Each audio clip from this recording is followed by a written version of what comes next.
Hello guys. तो guys कैसे आप सभी लोग। Kills enemies and becomes a God की एपिसोड नंबर 10 में। तो चलिए अपनी एपिसोड को स्टार्ट करते हैं। लास्ट एपिसोड के एंड में जैसे कि हमने देखा था जनरल टियान होते हैं वो हमारे हीरो जाओकी को एक नया मिलिट्री जो रॉयल एडिक्ट होता है वो उसे पढ़ के सुनाते हैं, जहाँ पे हमारे एम्पर ने या बोल सकते हो किंग रॉयल एडिक्ट को जाओकी को पास किया होता है। और वो कहते हैं उसमें लिखा होता है कि यहाँ पे जो जाओकी है उसकी पावर पहले से ज्यादा बढ़ चुकी है और वो 10,000 ट्रूप्स को कमांड कर सकता है अपने मुताबिक। जाओकी काफी ज्यादा खुश होता है और यहाँ पे जो जनरल होते हैं वो यहाँ पे जाते हुए कहते हैं कि अब तुम 10,000 पीपल जितने सोल्जर वगैरह उन सबको कंट्रोल कर सकते हो। इसका मतलब है कि तुम्हारे पास ये एबिलिटी है कि तुम यहाँ पे ट्रूप्स को कमांड कर सकते हो और तुम ब्रदर को भी बहुत अच्छे से कमांड कर सकते हो। तो इसका मतलब तो यही बनता है कि तुम बहुत ज्यादा अच्छे हो लीड करने में।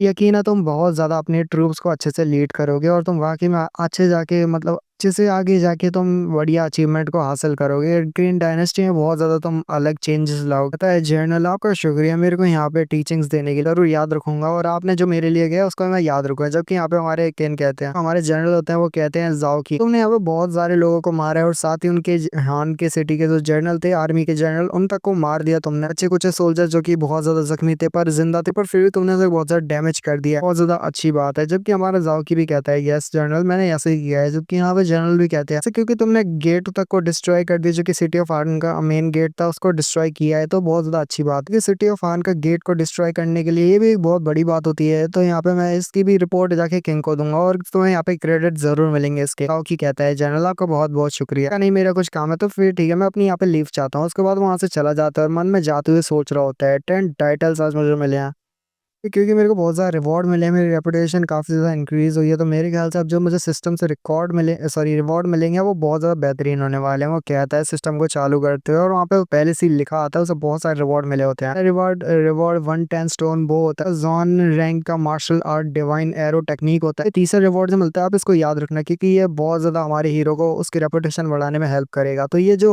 तीसरा उसका गिफ्ट होता है या बोल सकते हो वो होता है रिवॉर्ड होता है गोल्डन सोर मेडिसिन। ये मेडिसिन जो है आगे जाके हमारे हीरो की काफी ज्यादा हेल्प करेगी। ऐसी मेडिसिन है जो कि यहाँ पे किसी भी टाइप की मतलब चीजों को प्योर कर सकते हैं। मतलब एक तरह से किसी भी इंसान जो कि बहुत ज्यादा जख्मी है उसके ब्लड को रोकने में काफी ज्यादा हेल्प करती है। हीरो को फिर से वही सारी बातें बताई जाती है कि तुम्हारा बहुत बहुत अच्छा किया, तुमने बहुत ज्यादा कॉन्ग्रेचुलेशन कि तुमने इतने सारे एनिमीज को मारा, डिस्ट्रॉय किया है, तुमने बहुत सारा एक्सपीरियंस पॉइंट गेन किया है। ऐसे होस्ट को कॉन्ग्रेचुलेशन की उसने इतना ज्यादा पावर दिखाते हुए, करेज दिखाते हुए कि इतने सारे लोगों को डिस्ट्रॉय किया और अवार्ड की दिया जाता है उसको जॉन रैंक की martial art divine arrow technique. तो उसने 1 लाख पीपल्स की रिस्पेक्ट रेपुटेशन को हासिल किया। अवार्ड प्रमोशन पॉइंट मिलते हैं 1,000 मतलब 10,000 सॉरी को। एक नया टाइटल मिला था जो लेफ्ट जनरल का था, लेफ्ट जनरल ऑफ द कंकुबाइन ऐसे करके था ना, तो उसका भी उसको यहाँ पे हमारे हीरो को रिवॉर्ड मिलता है। साथ ही 50 गोल्ड एंड 6 प्रमोशन पॉइंट्स मिलते हैं। लेकिन हमारे हीरो को यहाँ पे रिवॉर्ड मिलता है जो कि होता है फिर से 10 बोटल्स ऑफ गोल्ड सोर मेडिसिन की। हमारे हीरो को की इंक्रीजिंग पिल भी मिलती है जो कि 5 बैरल बॉटल होती है। बाकी सारी चीजें होती है जो कि आप यहाँ पे देख सकते हो, जो कि स्क्रीन पे आपको दिख जाएगा। हमारे हीरो को होता है सारी चीजें डिस्ट्रीब्यूट कर दी जाती है कि ये आपके सारे आइटम थे जो आपको डिस्ट्रीब्यूट हो चुके हैं। तो हीरो को ज्यादातर चीज अच्छी लगती होती है की बूस्टर यानी कि वही गोल्ड सोर मेडिसिन की,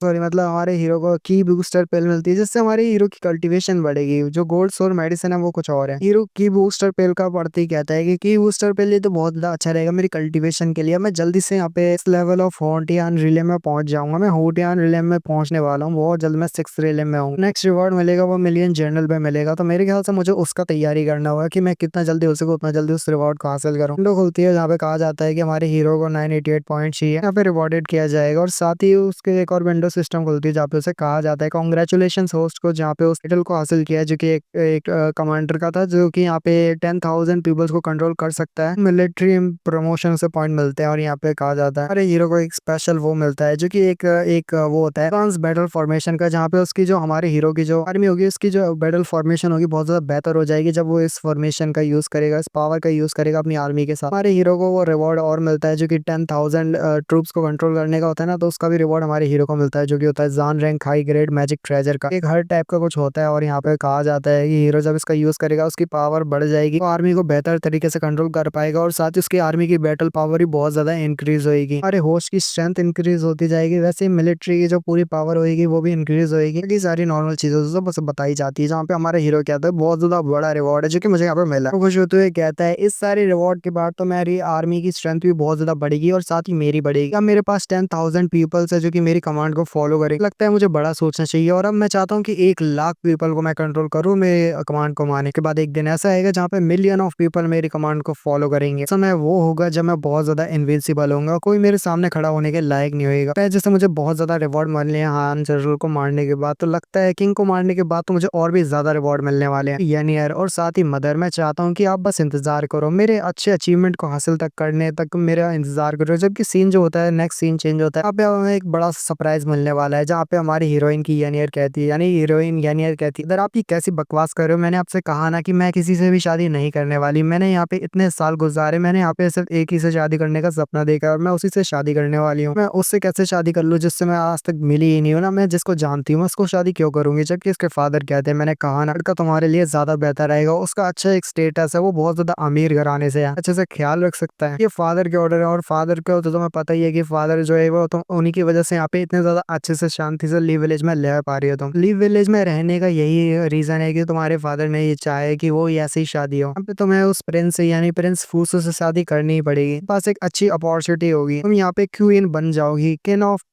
ऑफ क्वीन जरूर बनोगी। समझ नहीं आ रही, मुझे पता नहीं चल रहा कि तुम्हारे दिमाग पे क्या चोट लगी है जो तुम्हें मेरी बात समझ क्यों नहीं आ रही कि तुम्हारे पास यहाँ पे बहुत ज्यादा अच्छी अपॉर्चुनिटी है। अगर तुम यहाँ पे फूसू से शादी कर लेती हो, लाइफ पूरी तरह से बदल के रख जाएगी, तुम एक अच्छी जिंदगी जियोगी। तो मैं यही चाहता हूँ अपने डॉटर का अच्छी जिंदगी दिलवाना, जहाँ पे वो बहुत ज्यादा अच्छी जिंदगी जिए। मेयर अपने फादर से कहती है कि फादर, आपकी डॉटर ने आपको पहले भी बताया, यानी कि मैंने आपको पहले भी बताया है कि मेरा जो हर्ट है वो किसी और का है। यहाँ पे साफ दोबारा आपसे कहना चाहती हूँ कि मैं यहाँ पे कभी यहाँ पे रानी नहीं बनना चाहती। मेरे को कोई अच्छी जिंदगी नहीं जीना, किसी और के साथ तो बिल्कुल नहीं। जिसके साथ जीनी है वो मैंने पहले से डिसाइड कर लिया है। अरे बंदे, यानी उसी लड़की के फादर को ही पता होता है और वो कहता है कि क्या वो वही लड़का है जिसके बारे में तुम बात करती हो, वो जंगली इंसान रखता है। एक बार आर्मी में जाने के बाद वो अच्छे मेरिट्स को हासिल करेगा और बहुत ज्यादा बड़ा बन जाएगा और हाई स्टेटस का बन जाएगा कि पता ही नहीं चलता कि कब वो जिंदा है कब वो मर गया। समझ नहीं आती कि तुम्हारे दिमाग में वाकई में कोई चोट लगी है। तुम्हें समझ नहीं आती क्या वो लड़का कभी मर सकता है, अभी भी उसका इंतजार कर रही हो क्या? तुम्हें पता भी है कि वो जिंदा है या मर चुका है? यानी यार अभी भी अपना जिद पे अड़ी होती है और कहती है मुझे अभी भी यकीन है वो जिंदा है और यहाँ पे वो कभी मरेगा नहीं, क्योंकि वो जरूर वापस आएगा मेरे से शादी करने के लिए। अरे उसके फादर कहते हैं कि ठीक है फिर, ये मैटर जो है वो डिसाइड हो चुका है, बिना किसी डिस्कशन के ये साबित हो चुका है। चाहता हूँ कि जब तुम 17 साल की हो जाओगी तब मैं चाहूंगा कि तुम यहाँ पे जल्दी से उससे शादी कर लो, उस बंदे से। तो मैं ज्यादा तुम्हें टाइम नहीं देने वाला, रॉयल फैमिली के उस बंदे यानी फूसो से तुम्हें शादी करनी होगी। तुम्हें अपने फादर के लिए तो ये सब करना ही पड़ेगा। तो यहाँ पे बहुत बड़ा वो मिलता है सरप्राइज, क्योंकि हमारी यानियर को दिखाते तो वो प्रेग्नेंट होती है और वो यहाँ पे कहती है कि फादर ये इम्पॉसिबल है, पहले से ही किसी और की हो चुकी हो, अब ये वो यहाँ पे बेबी भी होने वाला है। और साथ ही यहाँ पे दिखाते हैं कि एक्चुअली उसका बेबी होता है। वो बहुत ज्यादा गुस्सा हो जाते हैं और उनकी आंखों में साफ गुस्सा दिखाई देता है और वो कहते हैं कि तुम रेविलियस गर्ल करिए, तुमने यहाँ पे किसी और के साथ सोई और ये सब काम किया, सोचा नहीं था कि तुम यहाँ पे मेरे पीठ पीछे ये सब करने वाली हो। तो वो कहती है फादर भले आप मुझे चाहो तो यहाँ पे मार दो, पर मैंने वादा किया है उस लड़के से कि मैं उससे जरूर मिलूंगी और यहाँ पे जीने मरने तक साथ ही रहेंगे, चाहे कुछ भी हो जाए। मैं उस लड़की को प्यार करना नहीं बोलूंगी, चाहे कुछ भी हो जाए, मैं मरी करना चाहूँ पर घोस्ट बन के भी मिलूंगी उस समय, यहाँ पे कभी उसको छोड़ने नहीं वाली। ये भी साथ मरेंगे भी साथ। उसके फादर बहुत ज्यादा हैरान होते हैं और कहते हैं क्या वाकई में तुमने यहाँ पे अपना मन बना लिया? फादर वहां से जाते हुए कहते तो ठीक है फिर, अब जब तुम ये ऐसी चाहती हो ठीक है, पूरी फैमिली तुम्हें छोड़ के यहाँ पे जियान यंग में चली जाएगी।